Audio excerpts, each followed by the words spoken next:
소득과 재산 기준만 충족하면 생계비 등을 지원받게 됩니다.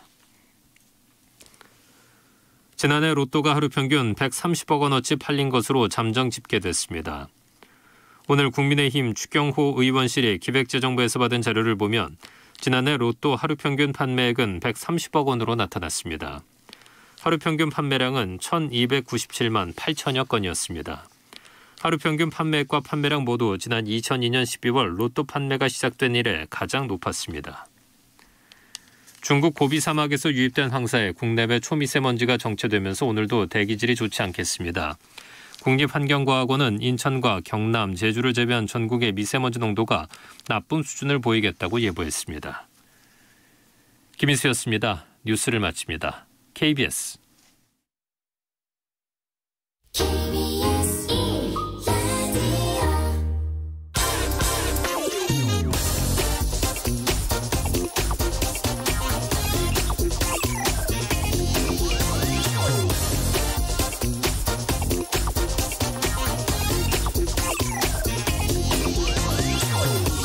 네, 지난해 3월 14일에 조선일보가 이런 기사를 썼습니다. 대통령 한마디에 증시 요동. 나온 대책은 공매도 금지뿐. 그러니까 증시가 폭락하는데 정부는 뭐하냐. 고작 나온 대책이 공매도 금지뿐이다. 지난해 3월 14일입니다. 장중에 삼성전자가 8%나 빠졌다. 1700선도 무너졌다. 코스피가 1100까지 갈 수 있다. 그런데 정부는 고작 한다는 게 공매도 금지뿐이다. 공매도는 하락장에서 외국인 등이 대량 매도 물량을 쏟아내서 하락을 더욱 부추긴다는 그런 지적을 받아왔다. 뭐 이런 내용으로 기사를 썼습니다. 1년 전에요. 이 기사가 나온 게 3월 14일이었고 정부가 공매도를 금지시킨다고 발표한 게 3월 13일. 실제 금지가 된 게 3월 16일.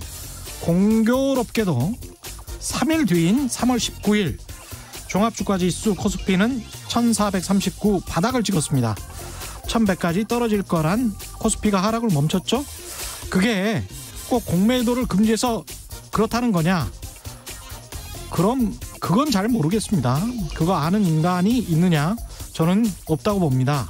그래서 공매도의 순기능과 역기능을 이야기하는 것은 그냥 경영학 교과서에 나오는 그런 이야기인 것 같고요. 좀 웃기고 다 주장일 뿐이라고 생각을 합니다. 이론이죠. 다만 확실한 현실, 사실은 이게 있습니다. 공매도, 한국에서의 공매도 제도가 개인에게는 지금 현재 매우 불리하다, 불평등하다, 불공정하다. 이건 공매도 찬성론자, 공매도 반대론자 모든 사람들이 인정하고 있는 사실입니다. 네, 안녕하십니까. 세상에 이익이 되는 방송 최경련의 경제쇼 출발합니다. 저는 진실탐사 엔터테이너 최경련입니다. 유튜브 오늘도 함께 갑시다.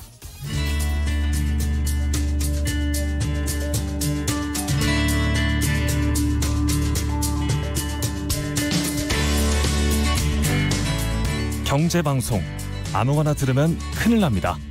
듣고 또 들어도 탈이 나지 않는 최경영의 경제쇼. 네, 지난 월요일부터 최경영의 경제쇼 로고가 들어가 있는 친환경 마스크 선물해드리고 있습니다. 세탁 가능한 최고급 면 재질의 마스크인데요. KF80 필터가 4장 포함되어 있습니다. 이번 주 금요일까지 매일 10분께 2매씩 보내드리고 있습니다. 성함, 연락처, 주소 함께 짧은 문자 50원, 긴 문자 100원이 드는 샵 9730으로 많은 참여 부탁드리겠습니다. 오늘은 아주 재밌는 시간입니다. 매년 이맘때가 되면 전 세계 이목을 집중시키는 세계 최대 가전 IT 전시회 CES가 미국 라스베가스에서 열리는데요.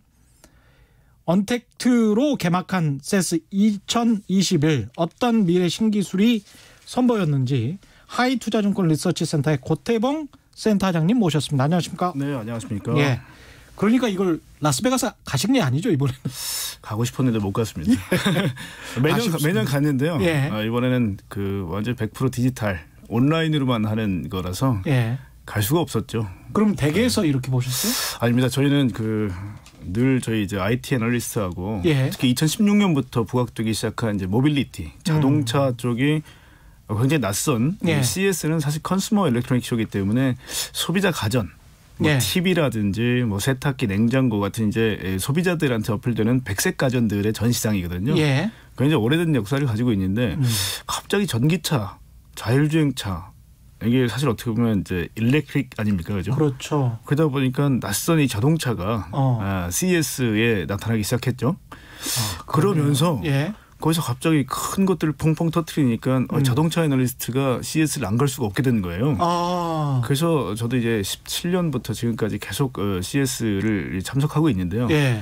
이번에는 그래서 5년째 가셨군요. 그렇죠. 지금. 10년, 11년 이럴 때 계속 저 10월, 11월 달에 보통 이제 우리 신청을 하는데 그때 고민이었어요. 왜냐하면 이게 오프라인으로 할 거냐 온라인으로 할 거냐. 코비드 19이 잡힐 거냐 안 잡힐 거냐. 근데 결국은 온라인으로 결정됐죠. 그래서 아마 많은 기업들도 준비를 하고 있다가 온라인이 됐기 때문에 온라인에 대한 어떤 매뉴얼들이 없었던 것 같아요. 많이. 그래서 보통 한 4,500개 정도 회사들이 참가를 했는데 이번에는 확 줄어들인 1,900개 정도밖에 안 나갔습니다. 그 사람들도 뭔가 이제 카메라랑 뭘 준비해가지고 중계를 해야 될 거 아니에요? 아니 사람이 아니라 회사가 그러니까. 참가하는 회사들. 그렇죠. 참가하는 회사들. 예. 그래서 이번에는 약간 좀 김이 빠진 게 처음에 그래서 이거 오프라인으로 라스베가스라는 물리적 공간에 모여서 할 때에 비해서 사실은 제한도 많이 없고 벽도 많이 사라졌기 때문에 아마 더 많은 시청자들이 더 관심을 가질 거다라고 봤는데 참여한 업체가 너무 제한되었던 거예요. 그러다 보니까 조금 이번에 뭐 실망스럽기도 하고 뭐 다른 해석도 좀 가능할 텐데 이번 CES는 평상시 오프라인보다 온라인으로 했음에도 불구하고 참여 업체가 좀 적었던 건 좀 실망이었다. 근데 모여서 이렇게 같이 애널리스트들끼리 봤으면 계속 이렇게 토론하면서 봤을 테니까. 맞습니다. 예. 그거는 좀 도움이 됐겠습니다.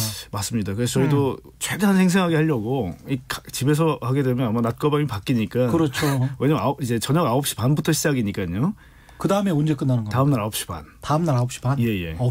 근데 그것도 제가 보기엔 라스베가스 시간이 아니라 아마 전 세계 지구의 평균 시간을 가지고 잡은 것 같아요. 왜냐면 라스베가스면 이제 완전히 달라져야 되는데 그렇죠.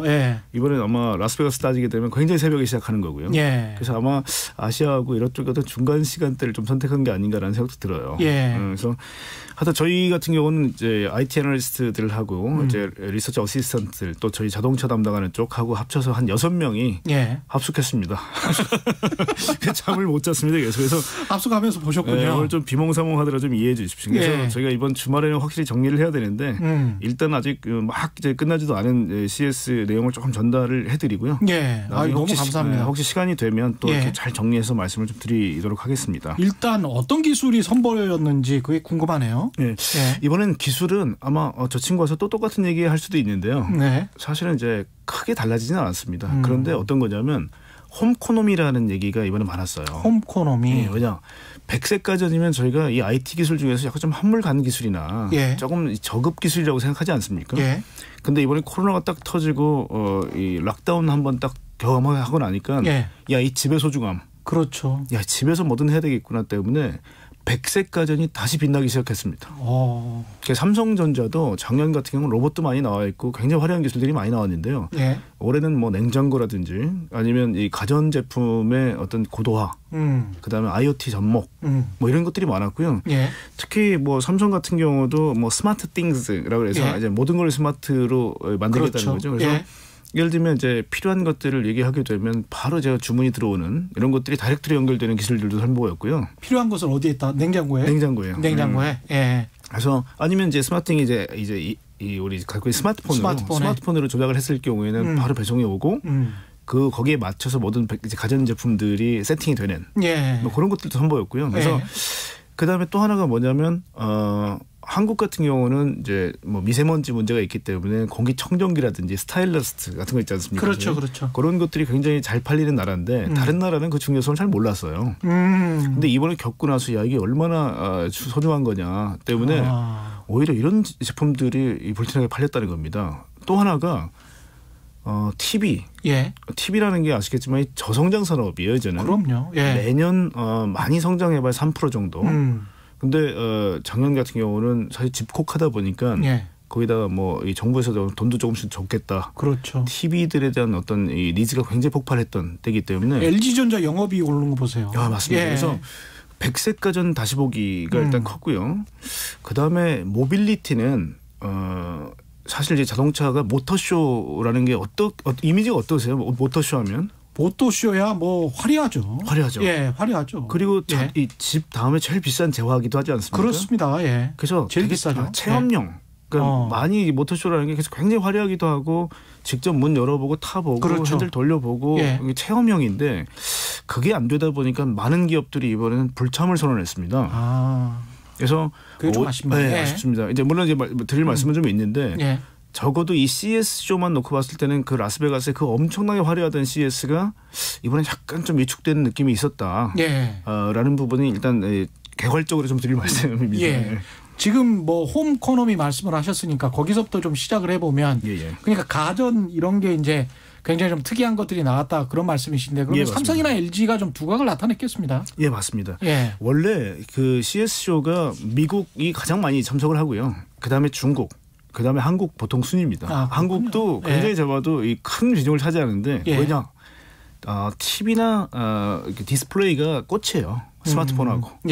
왜냐하면 우리가 3대 IT 쇼라 그러면 사실 이제 독일의 IFA도 있고요. 스페인의 이제 MWC도 있는데 사실 CS 같은 경우는 TV가 가장 부각이 많이 되거든요. 그래서 디스플레이 기술. 그래서 아마 늘 CS를 상징하는 게 뭐 LG가 만드는 굉장히 화려한 이제 곡선형 이제 디스플레이도 있고 막 폭포가 떨어지는 느낌이 나는 거. 롤러블 TV 뭐 이런 것들이 꽃이거든요. 그러다 보니까 어느 시기인가부터 삼성과 LG가 꽉 잡다 보니까 삼성과 LG가 메인입니다. 네, 그래서 메인이 됐고요. 그래서 이 모빌리티가 들어오면서부터 자동차 쪽에서 다른 이제 볼 것들이 많이 생겼지. 사실은 중심은 삼성과 LG를 중심으로 한 중국 플레이어들의 결국 이제 기술에 대한 어떤 계속 이제 도전하는. 그런 모습과 야 일본이 이렇게까지 망가졌어라는 걸 확인해주는 그런 쇼였는데 무대가 그러니까 우리 삼성과 LG의 가전 특히 이제 TV가 완전히 꽉 찼다는 이야기인데 사실은 10년 전만 해도 미국의 그 큰 TV 가전 매장 베스트바이 같은 데 가면은 10년 전, 15년 전만 해도 사실은 소니가 맞습니다. 맨 앞에 있었거든요. 소니가 이 디스플레이를 이제 뭐 삼성으로부터 사기 시작했으니까 완전히 자존심 구겼죠. 완전히 자존심 구겼고 특히 이제 LG하고 삼성 같은 경우가 계속해서 이제 뭐 신제품을 넣으면서 중국과의 어떤 이제 간극을 일정하게 유지하면서 계속 달아나는 모습들을 보이고 있고요. 근데 이번에 어제 했던 TCL 같은 경우 중국의 이제 업체인데 롤러블 쪽이 나오면서 TCL도 롤러블 만들어요? 간격이 너무 좁아져서 사실은 한국도 이제 바짝 긴장하지 않으면 언제든 역전당할 수 있다라는 경종을 좀 울리는 부분이 있었습니다. TCL도 뭐 OLED로 합니까? 그렇죠, 맞습니다. 그래서 그렇군요. 그래서 이 부분도 저희가 좀 많이 고민이 됐던 부분이고요. 그다음에 뭐 다행히 그래도 한국 기업들이 한 100개 정도가 이번에 상을 받았어요. 100개 업체가. 100개나? 그러니까 삼성과 LG가 뭐 상을 싹쓸이한 거는 물론이고 스타트업들도 많이 나갔어요. 그 스타트업들도 이번에 뭐 중기청에서 아무래도 그 중소벤처기업, 중소벤처 기업부로 격상됐죠. 그렇죠. 중소기업부가 옛날 생각나는. 그러다 보니까 한국 벤처기업들 많이 같이 갖고 있고요. 특히 온라인이다 보니까 노출도가 많이 떨어질 수 있거든요. 그래서 이번에 특징적인 게 대만, 그다음에 한국이 정부 차원에서 관을 따로 만들었어요. 온라인관을. 그래서 이걸 그룹핑해서 쇼잉을 하는 그래서 그런 것들은 제가 굉장히 바람직하다고 봅니다. 왜냐하면 저희가 1,400개, 뭐 말씀드린 1,900개인데 키노트라든지 아니면 컨퍼런스를 통해서 이렇게 노출이 된 기업들은 쉽게 접근할 수 있는데 그냥 참석만 한 기업은 클릭을 하지 않은 경우에는 가볼 수가 없거든요. 그렇죠. 그래서 누군가 이렇게 모아준다면 좀 노출도가 높아지겠죠. 그러면서 이번에 대만하고 한국이 참 돋보였습니다. 그래서 그렇게 이제 자국 기업들을 뭔가 홍보하는데 국가 나선 것도 굉장히 좀 바람직했다는 생각이 들고요. 한국은 이번에 뭐 345개 기업이 나갔어요. 그래서 미국 기업이 지금 567개가 나갔으니까 상당히 잡아도 많은 비중을 좀 차지하고요. 특히 미중 무역 갈등 때문에 중국이 많이 빠졌어요. 이번 뭐 조금 이제 반쪽 쇼였던 이유가 중국 애들이 많이 안 나왔거든요. 이번에. 그래서 그런 것들 조금 이제 김이 빠졌다고 좀 볼 수가 있겠고요. 근데 제가 이번에 CS를 보면서 느꼈던 게 어떤 거냐면 이번 코로나로 인해서 이 기술의 발전 속도가 굉장히 빨라졌습니다. 얼마나 빨라졌습니까? 이거를 제가 뭐 하나 좀 적어온 게 있는데 뭐냐면 마이크로소프트 CEO의 사티아 나델라라는 사람이 얘기했던 게 뭐냐면요. 야, 2년 동안 디지털 트랜스포메이션 변화가 2달 만에 나타났어. 이렇게 얘기했습니다. 저 완전 100% 공감하는 게 뭐냐면요. 24개월치가 2달 만에. 2달 만에. 예. 그러니까 그거를 또 이제 어떻게 요약을 했냐면요. 이커머스 그러니까 10년 동안 주문량이 8주 동안 몰렸다. 와. 그리고 텔레메디슨 그러니까 결국 이제 이 원격으로 이제 의료를 하는 거죠. 15일 동안에 평상시 15배 올라갔다. 와. 그리고 스트리밍 비디오는 뭐 아마 더 느끼실 것 같아요. 넷플릭스라든지 그렇죠, HBO 그렇죠. 아니면 뭐 이런 것들이 7년 동안 할까 5달 만에 달성했다. 트래픽이.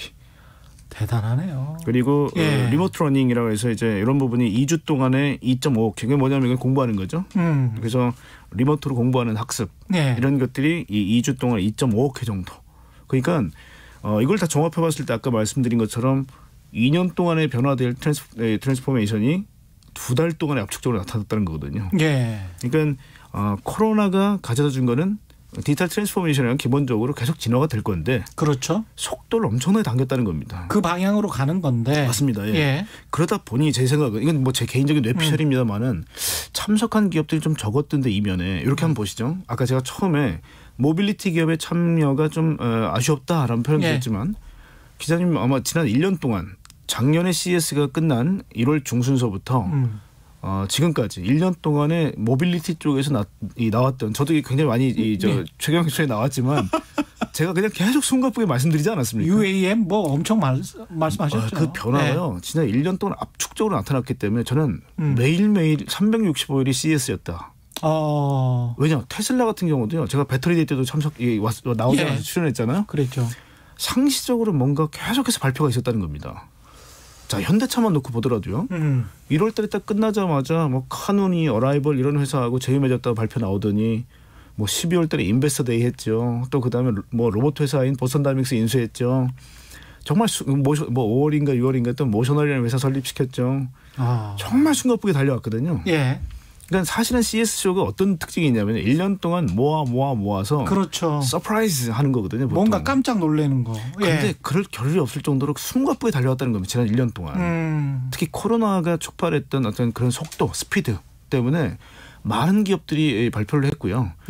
특히 테슬라가 시가총액이 거의 이제 1조 달러 가까이 육박하지 않았습니까? 그러다 보니까 테슬라가 치고 나가는 부분에 많은 컨벤셔널 자동차들이 숨가쁘게 따라오면서 거의 매번씩 공개를 하는.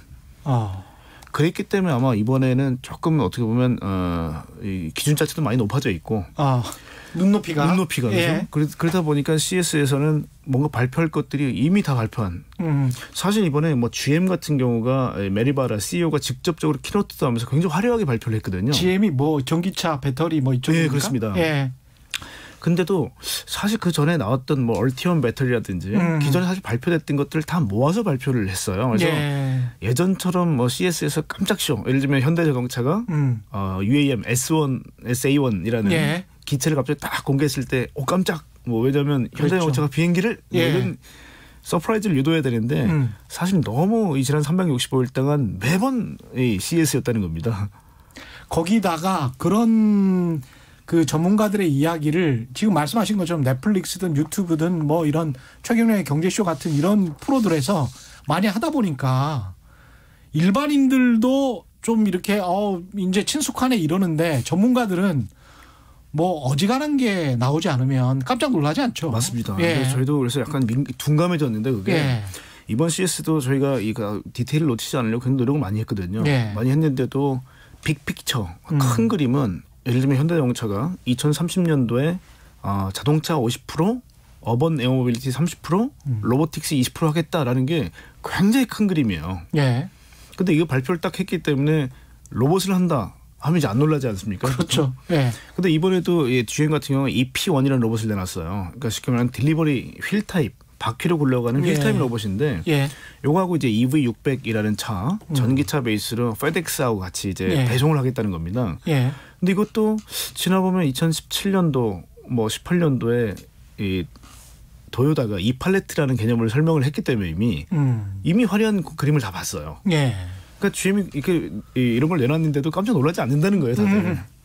그래서 이번에 느낀 게 뭐냐면 빅픽처는 참 잘 그렸습니다, 그동안.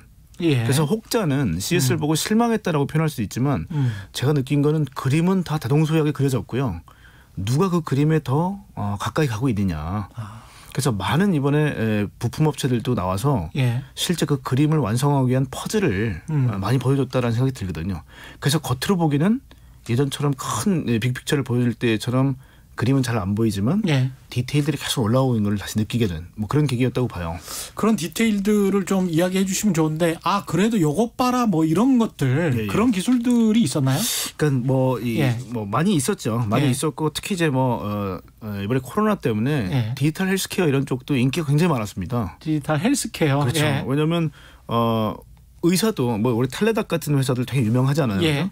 그런 것처럼 혼자서 이제 자기 자가 진단을 한다든지 이런 부분 때문에 우리가 웨어러블 입을 수 있는 쪽에서도 많이 나왔고요. 예. 그다음에 또 로봇도 사람이 직접 갈 수 없는데 방역을 하는 방역 로봇도 많이 나왔어요. 그럴 수 있겠다요. 그런 거 되게 예. 재미있죠. 재미있고 또 재미있었던 게 뭐냐면 이 GM이 그동안 사실 이제 비행기를 한다고 그랬을 때 야 현대차 좀 생뚱맞다. 라고 생각하실지 모르겠는데 이번에 캐딜락 예. 캐딜락이 최고급 파브 퍼스널 에어비크를 이번에 내놨어요. 2명이 탑승할 수 있는. 그래서 야 드디어 GM도 따라오는구나 이쪽에. 예. 그래서 아까 제가 잠깐 말씀드렸지만 현대자동차가 세계 로봇 그러니까 자동차 그다음에 로봇 그다음에 UAM 세 가지 포트폴리오 내놨을 때 야 이건 너무 앞서 나가는 거 아니야라고 생각하셨는데 예. 도요다가 이번에 참석을 안 했습니다만은 예. 도요다도 조비 에비에이션이라는 회사하고 같이 비행기를 내놨죠. 예. 그다음에 로봇은 THR3라는 로봇을 이미 2017년도에 공개를 한 바가 있습니다. 그래서 도요다도 이미 그렇게 그다음에 이제 이팔레트라는 자율주행차가 로봇과 마이크로 이제 이팔레트라는 이 로봇하고 왔다 갔다 하면서 배송을 해주는 예. 걸 내놨고요. 이번에 GM마저도 자율주행은 자율주행이고 그다음에 아까 얘기했던 EV600과 EP1이라는 로봇을 내놓으면서 배송까지 완전하게 할 수 있는 거기다 아까 얘기했던 캐딜락이 2인승 파브를 내놓으면서 예. 결국 모든 업체가 포트폴리오가 같아졌습니다. 개인용 항공 모빌리티까지 예, 예. 비슷한 것들을 그러니까 지난번에 UAM 말씀하셨잖아요. 도시항공 모빌리티를 예, 맞습니다. 현대차에서 내놓은 것들. 예, 예. 그러니까 다 그쪽으로 가는 거네요, 그냥. 맞습니다. 그러니까 그림을 잘 그렸다는 겁니다. 예. 그러니까 빅픽처를 잘 그리다 보니까 사실 어떤 걸 내놔도 놀라지 않는다는 거예요, 이제는. 당연히 간다. 예. 우리가 놀라지 않는다는 거는 우리가 그래도 꽤 앞서가 있다 이렇게 생각할 수도 있겠습니다. 그렇습니다. 제가 봐도 왜냐하면 모든 기업들이 처음에 예를 들면 현대자동차 그쪽 방향으로 갔을 때 야, 저거 이 세 가지 분야를 전부 다 하기는 벅차다. 내지는 야, 우리가 그리는 그림은 달라. 했을 경우 안 따라왔을 텐데요. 사실 지난해 그런 기사들 좀 있었어요. 맞습니다. 도시항공 모빌리티 관련해 가지고 이거는 너무 뜬구름 아니야? 뭐 이런 기사도 있었거든요. 저도 방송의 댓글들을 보니까 좀 마음의 상처를 받은 게 그런 댓글들도 분명히 있었어요. 맞습니다. 이게 저 친구 왜 와서 맨날 뜬구름 좀 얘기만 하냐는데 사실 필드에서는 코어 테크놀로지가 같습니다. 핵심 기술은 배터리. 그러니까 이번에 배터리도 상당히 부각돼. 이건 좀 있으면 말씀드리겠지만 배터리도 상당히 저희가 이번에 부각이 많이 됐고요. GM 배터리 이야기를 좀 해주세요. 왜냐하면 GM이 LG화학이랑 지금 조인트 벤처를 만드는 것 같던데. 맞습니다. 예. 오하이오에 공장 짓고 있고요. 기가 파워 팩토리라 그래서 짓고 있는 데서 얼티엄 배터리가 나옵니다. 이 얼티엄 배터리가 어떤 거냐면요. 우리가 이제 밑에 스케이트보드 형태의 샤시를 가지고 인터체인저블 팟이라고 해서 바디를 착타를 마음대로 할 수 있는 이제 차가 나온다는 말씀을 드렸잖아요. 그래서 현대도 카누라는 이제 이 회사하고 이제 조인을 했는데 밑에 보시면 전기 플랫폼을 가지고 있고요. 거기서 바디를 막 계속 얹을 수 있습니다. 뭐 승용 그러니까 세단 그다음에 예를 들면 SUV 이런 식으로 다 얹을 수 있는 거예요. 야, 배터리가 정말 거의 플랫폼처럼. 맞습니다. 그래서 이번에 한 꼭지가 또 뭐였냐면 모든 기업들의 키노트를 자세히 들어보면 거기서 한국이 보인다라는 게 한 꼭지입니다. 그래요? 뭐냐면 예를 들어볼게요. 메리바라가 막 얘기했던 그 GM의 화려한 막 얘기를 들었는데 중심이 되는 게 얼티엄 배터리였습니다. 이 얼티엄 배터리는 LG하고 같이 만들어요. 이제 기자님 말씀하신 것처럼 오하이오에서 합작 생산합니다. 그렇죠. 그래서 결국 LG 화학의 배터리였어요. 그래서 일단 그 부분에서 보입니다. 왜냐하면 GM하고는 워낙 관계가 좋습니다. 왜냐하면 쉐보레 볼트가 나올 때도요. 금액 기준으로 64%가 LG 거였어요. 그 배터리, 그다음에 일렉트릭 모터, 그다음에 뭐 인버터, 그다음에 뭐 BMS 전부 다 LG 거였기 때문에 처음부터 GM하고는 사이가 굉장히 좋습니다. 그래서 GM이 이번에 키노트에서 LG가 보였습니다. 그리고 또 하나. 마그나라는 회사도 사실 키노트를 했는데요. 마그나도 이제 발표를 하면서 두 가지를 얘기했습니다. 이 피스커라는 회사하고 우리가 조인을 했다. 피스커는 이제 미국에 있는 전기차 회사입니다. 예. 피스커하고 조인했다. 그다음에 LG전자하고 조인했다. 그래서 앞으로 굉장히 공격적으로 공략을 하겠다라고 발표를 했는데 LG전자하고는 전장 부품 때문에 맞습니다. 예. 그러니까 LG화학이 이제 독립을 하면서 예. LG전자의 VS 사업부, 즉 자동차 사업부에서 완전히 이제 배터리 부분이 LG화학으로 갔기 때문에요. 예. 그래서 이제 LG전자 입장에서는 이 배터리는 같은 그룹이지만 그렇죠. 남의 게 된 거죠. 예, 남의 거죠. 남의 그래서 거죠. LG전자가 마그나라는 세계 한 3대 부품 회사쯤 됩니다. 예. 마그나하고 조인을 해서 LG 마그나라는 회사가 됐고요. 마그나는 자동차 설계서부터 위탁 생산까지 아예 그 공식적으로 마그나 애들이 하는 얘기가 있어요. 우리는 글라스, 유리하고 타이어만 빼고는 다 만든다. 예. 사실 모든 걸 다 만듭니다. 캐나다의 최대 회사고요. 그래서 마그나가 잘하는 거는 기존 자동차의 설계부터 샤시. 근데 LG가 잘하는 거는 일렉트리피케이션, 전장화. 그렇죠. 이 두 개의 장점들을 섞으면 앞으로 모든 기업들 다 대응할 수 있다는 겁니다. 그래서 LG 마그나가 처음에 나왔을 때도 애플에 공급할 수 있다라는 얘기가 계속 있었잖아요. 실제로 마그나하고 애플하고 계속 그런 협약이 있었거든요. 그리고 작년 CES에서 깜짝 쇼가 뭐였냐면 예. 소니의 비전, 그러니까 비전이라는 차가 나왔어요. 예. 비전 S라는 차죠. 예. 밑에 샤시는 마그나가 만들고요. 이 바디를 소니가 만들었어요.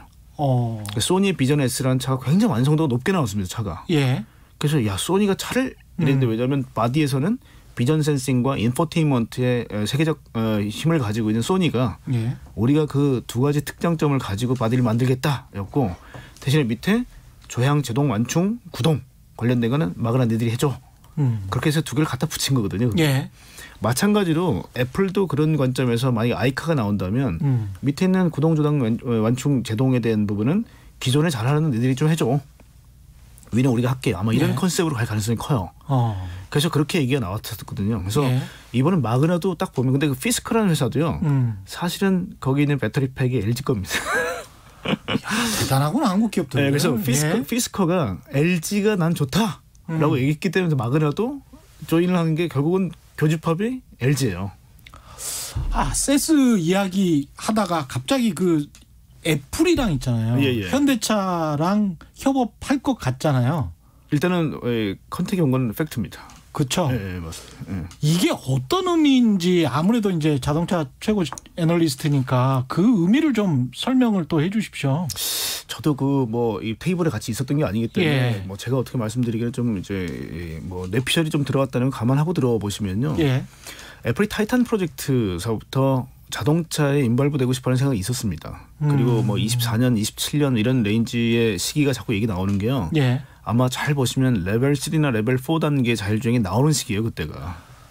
그러니까 애플은 이제 구글 웨이모하고는 좀 다르게 신비 전략이었죠. 계속 꼭꼭 감춰놨고 사실 그 전에 이제 이 핵심 인력들이 좀 이렇게 이탈이 좀 심했기 때문에 사실은 저희가 속단하기 좀 어려웠어요. 분명히 안 할 일은 없는데 이 iOS라는 생태계를 가지고 있는 애플이 과연 이 어마어마한 먹거리인 모빌리티 분야를 건너뛸까 하긴 할 텐데 너무 조용하다. 였는데 이번에 갑자기 특히 한국이 머물러 있는 LG 마그나 그다음에 현대 둘 다 건드렸다는 거는 사실 제 생각에는 한국이 그만큼 매력적이라는 거거든요. 그러네요. 자, 애플이 한국을 제일 잘 알지 않을까요? 왜냐? 최대 경쟁자인 삼성이 있어요. 삼성이 있고. 그다음에 지금 이번에 그 애플 아이폰 이번 아이폰 12를 보시게 되면 국적으로 쪼개봤을 때는 제일 높은 포션이 한국입니다. 미국보다도 부품이 큽니다. 우리가. 비중이. 거기에 칩이 전부 다. 네, 칩 포함 배터리 포함 다 해서. 그렇겠습니다. 일본이 확 줄었고요. 중국하고 일본은 확 줄었고 한국 비중이 사실 그 국적으로 보면 아이폰에 차지하는 비중이 제일 큽니다. 그 정도군요. 센서도 마찬가지고요. 그래서 아마 밸류체인들, 부품업체들에 대한 정보는 가장 많이 알 거고요. 특히 한국통신 3사하고는 계속 거래를 했겠죠. 그렇기 때문에 한국의 이 디지털 DNA에 대해서는 가장 많이 알고 있는 게 저는 애플이라고 보고요. 그렇게 잘 알고 있는 한국에서 현대 자동차의 위상이 최근에 어떠냐면요. 제네시스가 나오기 시작하면서 이니셜 퀄리티 스터디 IQS라는 게 있습니다. 초기 품질 지수인데요. 3개월 동안 타보고 나서 뭐 문제가 있을 때면 다 체크를 하는 건데 문제가 가장 없는 차들이 보통 IQS 상단에 올라갑니다. 그렇죠. 근데 기아 자동차하고 제네시스가 막 번갈아가면서 1등이에요. 요즘. 그러니까 그만큼 조립 품질에 있어서는 대한민국이 뛰어나다는 거죠. 그렇죠. 근데 만약에 아이카를 만든다면 애플 애들의 눈높이가 어떨까요? 조립품질이 조악하거나 그렇죠. 테슬라처럼 처음에 단차가 막 벌어지거나 이런 것들 용납 못할 거예요. 그렇습니다. 예. 굉장히 철저한 관리를 할 텐데 그 정도의 기준을 맞출 수 있는 자동차 업체가 과연 얼마나 될까? 근데 사실 GM이나 포드도 믿을 수가 없거든 그런 거는. 그렇죠. 예. 특히 독일 기업이나 일본 기업 굉장히 완벽하지만 아까 말씀드린 디지털 DNA가 없어요. 그러네요. 그래서 제 생각에는 배터리도 없고 그렇습니다. 예. 그래서 한국이라는 국가가 애플이 보기에는 굉장히 어떻게 보면 친하게 지낼 수밖에 없는 환경이고요. 특히 미중 무역 갈등이 중국 기업들을 봉쇄를 해버린 부분이 있죠. 그래서 예. 선택의 여지가 그렇게 많지는 않을 것 같다. 그러면 근데 현대차 입장에서는 고민이 될 것 같아요. 자동차, 그러니까 미래 모빌리티에서 사실 애플의 역할을 할 수 있는 게 테슬라 아닙니까? 그렇죠. 이미 뭐 900조를 넘어섰고 1000조에 가까이 가고 있게 뭐 지금 미국 시가총액 5위입니다. 벌써 테슬라가. 이게 애플이라고 그러면 사실은 현대자동차나 아니면 도요타나 GM의 전략은 삼성의 갤럭시 같은 전략을 쓰자라는 얘기를 할 수밖에 없어요. 이미 왜냐면 원탑이 나왔기 때문에. 그렇죠. 예. 그럼 독자적 브랜드를 가지고 있는데 갑자기 애플이 와서 뭐 스마트폰이라든지 IT 이제 제품군에서는 거의 최고의 스타가 와서 그렇죠. 야 우리 차 만들어줘. 했을 때 잘못하면 폭스콘처럼 전락할 수 있다는 거예요. 폭스콘의 마진이 1~2%밖에 안 남습니다. 그러니까 굉장히 박해요 마진이. 예. 그러니까 규모의 경제라든지 우리가 바라고 있는 그 실리를 많이 챙기지 못한다면 사실은 잘못 이 코가 깨졌다가 예. 예를 들면 애플이 야 이거 우리 기술인데 왜 니를 도용해라든지 야 이거 우리가 처음에 니네하고 설계했을 때 우리 아이디어 준 것 같은데 니네 차 이게 보인다?라든지 딴지를 걸어버렸을 때 득보다 실이 클 수도 있다는 문제가 있는 거예요. 애플이 현대차를 상대로 이제 갑질을 이른바 하청 갑질을 할 수 있는 그럴 수도 있다는 거죠. 그래서 명분과 실리를 다 얻어야 되는 이게 전 제 생각입니다. 당연하죠. 예. 명분은 뭐냐면 만약에 이 IT 쪽이라든지 아니면 미래 모빌리티에서 아직까지 출사표를 던지긴 했지만 아직까지 검증이 안 된 현대차 입장에서 애플을 동반자로 갖고 갔을 때는 상당히 퀄리티가 퀀텀 점프할 수 있다. 그다음에 브랜드 이미지가 그렇죠. 이미지도 있죠. 예. 근데 이게 만약에 애플이 대량 생산을 통해서 굉장히 큰 규모가 된다 그러면 우리가 얻을 수 있는 건 규모의 경제입니다. 예를 들면 현대모비스가 eGMP라고 해서 배터리하고 구동, 제동, 완충, 조향이 다 포함되어 있는 이런 이제 이 샤시를 별도 판매할 수도 있어요. 그 판 같은 거를. 네, 왜냐하면 폭스바겐 MEB도 이미 포드에 판매를 합니다. 그다음에 도요타 ETNGA도 9개 회사에 판매를 합니다. 그래서 이 자동차 회사들의 이 앞으로 수익 모델이 완전한 완성체가 아니라 밑에 샤시만 판매하고 바디는 니들이 끼우세요 할 수도 있어요 앞으로. 그렇구나. 이게 비즈니스 모델인데 그러면 만약에 현대 모비스 입장에서는 캡티브 마켓인 현대 자동차에 납품을 하는데 만약에 또 다른 애플이 들어와서 야 나도 니네 규모만큼 되거든 납품해 줄래 하게 되면 사실 규모의 경제가 어마어마하게 나올 수 있어요. 그러네요. 거기다가 퀄리티는 굉장히 높겠죠. 그래서 만약에 그게 된다면 실리를 얻을 수 있다는 부분이에요. 그리고 명분은 현대 제네시스라는 강력한 브랜드의 자동차. 그렇죠. 애플의 하청업체야 애들.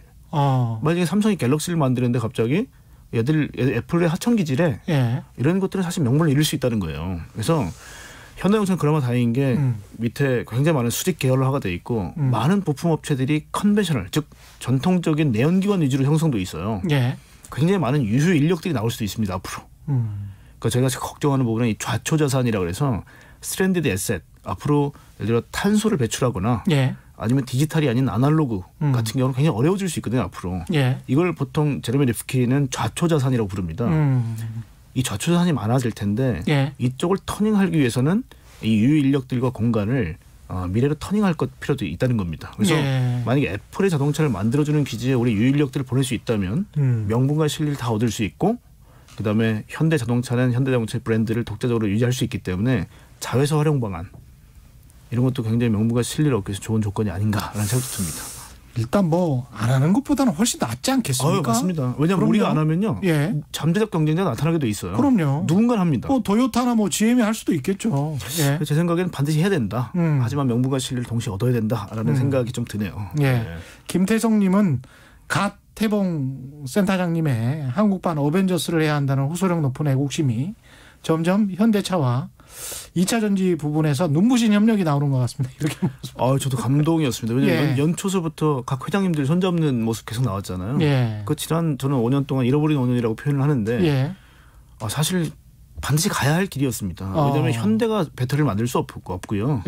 그 다음에 디지털이라든지 아니면 뭐 통신용 AP 이런 거 만들 수 없습니다. 차량 반도체 만들 수 없어요. 그래서 네. 상당히 지난 5년 동안은 가야 함에도 불구하고 의사결정이 늦어졌고요. 근데 그게 지난 1년 동안 압축적으로 나타났습니다. 그리고 그러니까 손잡는 것도. 깜짝 놀랐어요. 예. 대한민국 저력이 있습니다. 너무 멋있었어요. 예. 예. KT 주님은 너무 대단한 인사이트입니다. 센터장님 이렇게 말씀하셨고요. 김광민님, 중국 전기차 업체 니오가 2022년 말 한 번 충전 시에 1000km 가는 전고체 배터리를 차량에 탑재하겠다고 발표했는데 만약 현실이 된다면 우리나라 배터리 업체들은 어떻게 되는 건가요? 우리나라도 1000km 가지 않겠습니까? 그 정도에? 근데 이제 네. 왜냐하면 이제 우리가 이제 지금 당장은 삼성이 2027년도 전고체를 얘기했기 때문에 시기적으로 좀 뒤에 있습니다. 근데 니오도 이번에 최근에 니오데이라 그래서 굉장히 화려한 얘기들을 많이 쏟아냈어요. 그래서 아까 처음에 제가 이번에 CES가 약간 김이 빠졌다는 게 뭐냐면 CES 시작하기 전에 니오데이를 했습니다. 바로 직전에. 그래서 테슬라도 배터리 데이를 해가지고 이미 뭐 워낙 화려한 얘기들을 많이 쏟아냈고요. 니오도 역시 니오데이를 발표했는데 100년 전통의 GM보다 이미 니오가 시가총이 커요. 그러니까 대단합니다. 왜냐하면 중국도요. 말씀했지만 거의 400개가 넘는 500개가 넘는 전기차 회사가 있어요. 근데 그중에 니오, 그다음 뭐 샤오펑 같은 회사, 그다음에 무슨 좀 CH 오토모티브가 이름이 바뀐 리상 같은 회사들. 그다음에 바이튼 같은 업체도 사실은 화려했는데 최근에 재무 문제 때문에 조금 삐걱거렸는데 지리자동차하고 손잡는다는 얘기가 또 나왔어요. 그래서 지금 중국 자동차 업체에서도 타도 테슬라를 외치면서 중국에서 굉장히 좀 건강한 애들이나 아니면 기술력이 뛰어난 회사들이 계속 이제 모이고 있습니다. 그래서 말씀하신 것은 니오가 한 번 충전에 1000km 정도 달릴 수 있는 차를 만들겠다고 했는데 니오는 재미있게 뭐냐면 배터리 수압 방식이에요. 배터리를 착탈할 수 있습니다. 그래서 지금 만약에 배터리 삽입할 수 있는 공간이 있다면 이 배터리 팩을 좀 더 업그레이드하게 되면 예를 들어 지금 800km, 뭐 700km 달리는 차를 1000km까지 끌어올릴 수 있게 만들 수 있습니다. 그래서 수압 방식을 쓰고 있기 때문에 사실 굉장히 좀 독특한 기업이고요. 그러네요. 실제로 이번에 얘기했던 거는 다 테슬라보다 뭐 어느 정도, 테슬라보다 어느 정도 이런 식으로 다 테슬라를 기준으로 얘기를 해요. 그러면 배터리를 뭐 어디 트렁크에 뭐 싣고 다니다가 밑이죠, 밑에다가 그래가지고 그 충전을 할 때 이렇게 바꿔주는 건가요? 그렇죠. 그래서 집에서 충전할 수도 있고요. 그다음에 착탈 프로그램을 많이 가입을 하게 되면 스테이션이 있습니다. 배터리 이제 수압 스테이션이 있는데요. 거기서 바꿔주는 형태가 되는 거죠. 그래서 그렇게 되면 초기에 배터리 가격을 제외하고 그 옵션을 선택하게 되면 약간 구독을 하게 되는 거죠. 그렇게 되네. 그렇죠. 그러면 배터리도 계속 구독을 하게 되니까 그러면 기업 입장에서는 계속 매출이 계속 상승하겠습니다. 그렇습니다. 계속 이제 지속 가능한 이제 수익이 나오는 거고요. 그다음에 배터리도 예를 들면 지금 고정되어 있는 게 완전히 삽입형이다 그러면 이 배터리밖에 못 쓰겠지만 소프트웨어 업그레이드를 통해서 약간 변화는 줄 수 있겠지만 물성 자체는 변하지 않겠죠. 그렇겠습니다. 근데 만약에 니오 같은 경우는 새로 착탈하는 배터리를 많이 공개를 한다 그러면 그걸로 바꿔 끼게 되면 훨씬 더 거리가 늘어나겠죠.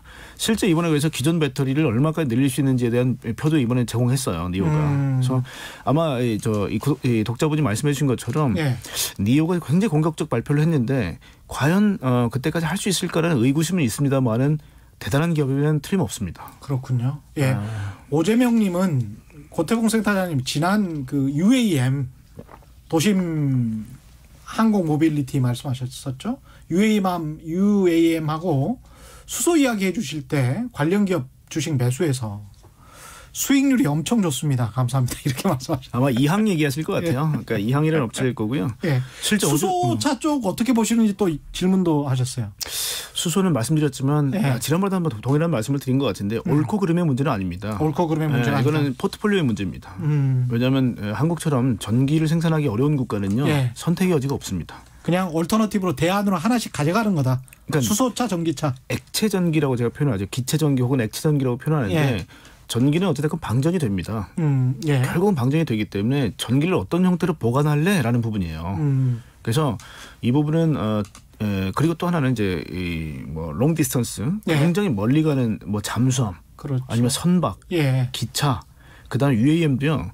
비행기에 수소를 타게 되면 지금 한 4시간 나를 수 있는데 일반 전기로 하게 되면 한 20분에서 30분밖에 못 날라요. 그러니까 굉장히 성질이 다릅니다. 그러니까 아마 수소를 만드는 과정에서 아마 많은 노이즈들이 있고 또 걱정들이 많으셔서 아마 수소에 대해서 좀 부정적인 의견이 많으실 텐데요. 예. 전기가 왕성하게 쏟아지는 나라들은 예. 심야 전기 이용해서 수소를 저장해 놓으면 돼요. 그럼 판매할 수 있고 수출도 할 수 있습니다. 그래서 아마 수력 발전이나 풍력 발전, 태양광이 잘 되는 국가들, 사막이나 이런 데는 굉장히 잘 되겠죠. 예. 그런 쪽은 수소를 만들어서 판매를 하면 돼요. 그건 우리는 사올 겁니다, 그거를. 예. 그래서 뭐 호주라든지 아니면 특히 지금 노르웨이 같은 경우는 수력 발전으로 전체를 다 때울 수 있거든요. 그러니까 제일 먼저 가는 겁니다. 2025년도에 전기차로 먼저 가는 거거든요. 그래서 각 국가별로 에너지 정책이라든지 상황이 다르기 때문에 수소는 다른 성질일 뿐이지 옳고 그름의 문제는 아니고요. 한국이나 일본은 어쩔 수 없이 해야 됩니다. 그쪽에서 많이 생산하면은 단가가 싸지겠네요. 그렇죠. 예. 그래서 아마 많은 국가들이 잉여 전기가 많은 국가들은 판매를 할 겁니다, 실제. 커피타임님은 우리나라는 겨울철 배터리 효율이 떨어지기 때문에 수소차가 대안이 될 수 있다고 봅니다. 그런 의견 주셨고요. 말씀 나온 김에 탄소 제로 경제 이야기를 먼저 좀 할게요. 이게 이쪽으로 가는 거는 맞죠? 제가 지금 그 기획재정부에 지금 이제 그린 뉴딜 자문위원으로 있습니다. 그래서 저희가 금융권에서 봤을 때는 특히 이제 ESG 그래서 뭐 어닝 관련한 부분이 사실 탄소 중립하고 굉장히 이제 매칭이 많이 되는데요.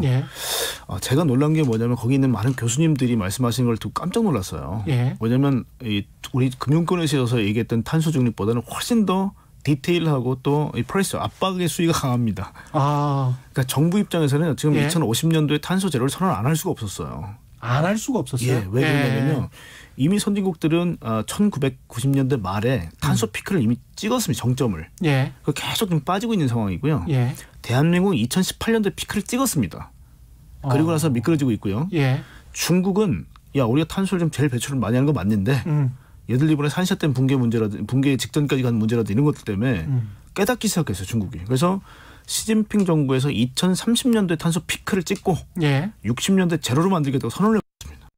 자, 그러면 탄소를 제일 많이 찍어내는 중국이 2060년이라 그러면 한국이 2018년도에 피크를 찍었고 중국이 30년이라면 시차가 얼마 벌어지죠?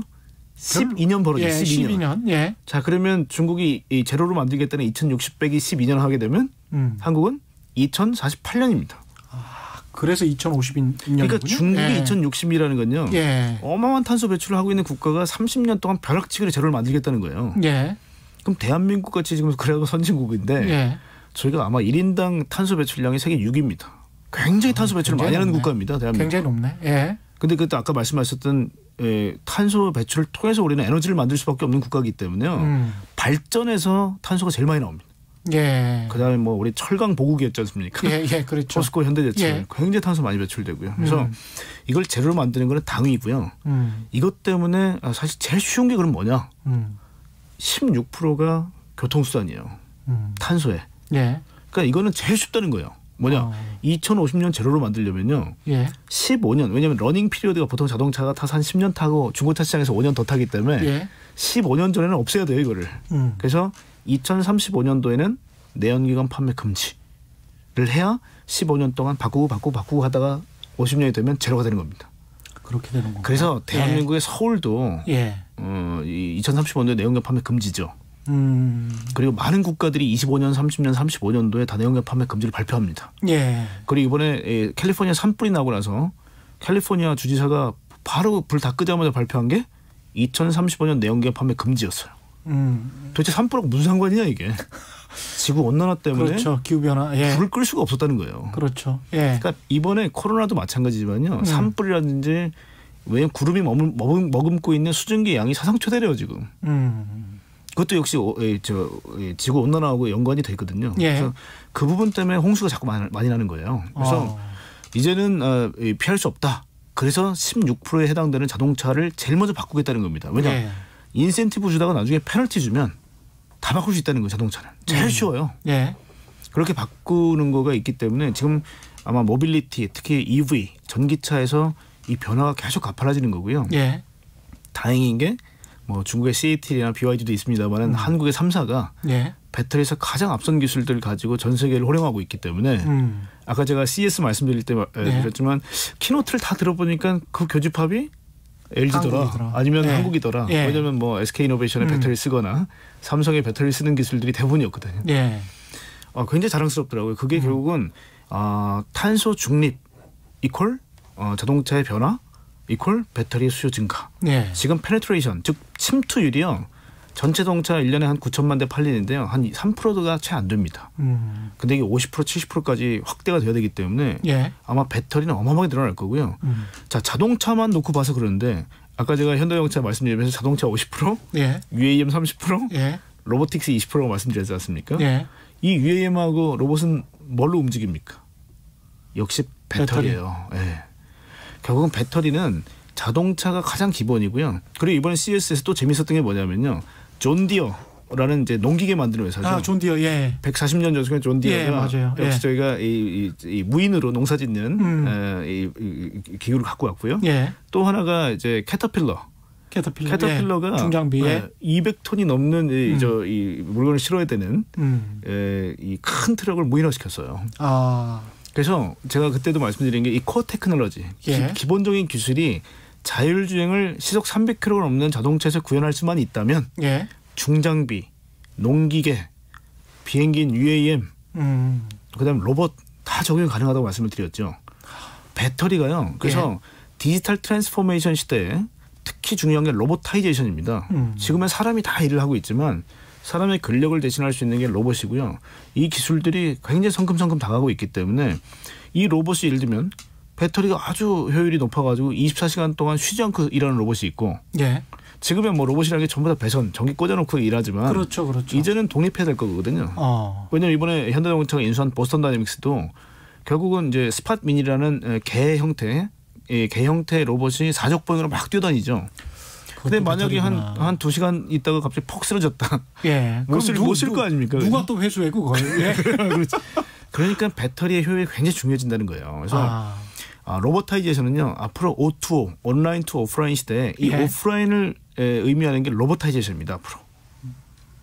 우리가 인터넷으로 주문을 넣었을 때 뭔가 이 물리적 세계에서는 누군가는 노동을 해야 되거든요. 그렇죠. 이 노동을 하는 게 로봇이 될 거예요. 앞으로는. 그래서 로보타이제이션의 이 배터리는 굉장히 중요하다는 겁니다. 말씀 듣다 보니까 그런 관련해서 우리가 하드웨어 쪽, 소프트웨어 쪽은 아니지만 하드웨어 쪽은 굉장히 강한 것 같네요. 디지털 트랜스포메이션. 맞습니다. 그래서 이번 코로나 때 딱 느꼈던 게 내가 아마존, 뭐 알리바바, 쿠팡에서 주문을 하는 것까지는 플랫폼이죠. 이게 온라인의 끝판왕이 플랫폼. 그래서 세계 10대 시가총액 중에 7개가 플랫폼. 그렇죠. 대한민국도 카카오, 네이버. 2개가 올라와 있죠. 굉장히 이게 독특합니다. 대한민국의 구성이. 왜냐하면 전부 다 구글한테 지배를 당하는데 대한민국만 카카오 네이버가 있어요. 맞습니다. 그리고 네이버가 야후 재팬을 또 합병한대요. 일본까지도 사실 확장하는 거죠. 그죠? 거기 사실 일본에서 그 네이버 라인은 굉장히 잘 돼요. 대단합니다. 굉장히 잘 돼요. 그러니까 이게 사실 디벨롭 마켓에서 이머징 마켓으로 시장의 매기가 확산된다라고 얘기했을 때 외국인들 입장에서는 한국이라는 나라가 되게 독특해 보일 것 같아요. 야, 우리나라가 잘하고 있는 게 일본, 한국에도 있네? 야, 얘들은 구글 안 쓰고 네이버라는 걸 쓴대. 코스피 10대 기업 보면 정말 굉장히 하이테크 쪽으로 많이 맞습니다. 이게 갔습니다. 제가 이번에 봤던 게 뭐냐면 각 국가별로 시가총액 12기업들이 도대체 어떤 성질의 기업들이야라는 걸 쭉 다 봤는데요. 야, 이거 한국은 진짜 대단해요. 왜 그래서 이번 3천 넘을 때도 이게 버블이냐 아니냐고 막 논쟁이 많았는데 저는 단언코저 10대 기업만 봐라. 이게 밸류에이션의 리밋 상단이 막혀있는 기업인지 열려있는 기업인지 한번 잘 봐달라. 그렇죠. 자, CMO 기업 2개예요. CMO는 주가지수 삼성바이오로직스 220배가 싼 겁니까? 225배가 만든 거. 잘 모르겠어요, 저는. 그렇죠. 근데 그 기업들이 200배를 받고 150배를 받는데 그 기업들에다가 우리가 평균 PR이 역사적으로 코스피가 13배가 맞아요. 12배가 맞아요. 그 의미가 있나요? 시크리컬의 선두주자가 반도체 아니었습니까? 그렇죠. 메모리 반도체? 그랬었죠. 근데 TSMC 같은 파운드리 기업들은 계속해서 주문을 받기 때문에 일정합니다. 그래서 밸류에이션이 좀 높아요. 그런 기업들을 우리가 전통적인 삼성전자 밸류에이션을 막아둬야 되나요? 그다음 자동차, 전통적인 자동차도 원래는 PBR 뭐 0.8배면 좋겠단 말이에요. 그렇죠. 근데 테슬라가 PSR 20배입니다. 매출액 20배. 대비. 매출액 대비 주가가. 현대차 100조 매출하는데요. 만약에 테슬라가 똑같은 밸류에이션 적용해주면 2,000조 받아야 됩니다. 그러니까 사실 세상이 바뀌어버린 거예요 지금. 그렇죠. 이게 버블이다 그러려면요. 예. 사실은 전통적 기업이 어닝 대비 멀티플이 아주 비싸야 되는데 성질이 달라지고 있어요. 기업의 성질이 달라지고 있다. 계속 듣고 싶은데 여기까지 해야 되겠습니다. CS 말씀드렸다. 제가 너무 쓸데없는 얘기 많이 했나 봅니다. 네, 최고였습니다. 하이투자증권 리서치센터의 고태봉 센터장이었습니다. 고맙습니다. 네, 고맙습니다. 예, 지금까지 세상에 이익이 되는 방송 최경영